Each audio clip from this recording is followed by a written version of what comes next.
খনন করতে চলেছি। ও জল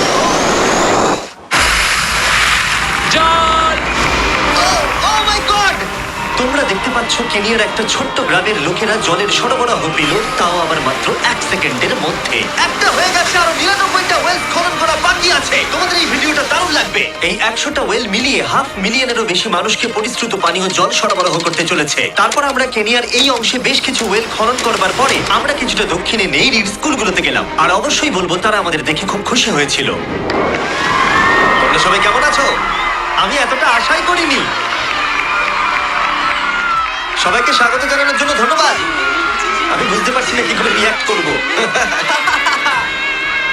তোমাদের সকলকে ধন্যবাদ জানাই। আমরা আসার জন্য এই গ্রামে একটা ওয়েলকাম সেরিমনি হয়ে গেল, আর নোলান তার মধ্যে অংশ নিয়ে নিল। তার মধ্যে নোলানকে দেখতে সব থেকে অকওয়ার্ড লাগছে, আর এগুলো দেখতে আমার খুবই ভালো লাগছে। আর যখন আমরা স্কুলগুলো ঘুরে দেখলাম, দেখো একজন গেস্ট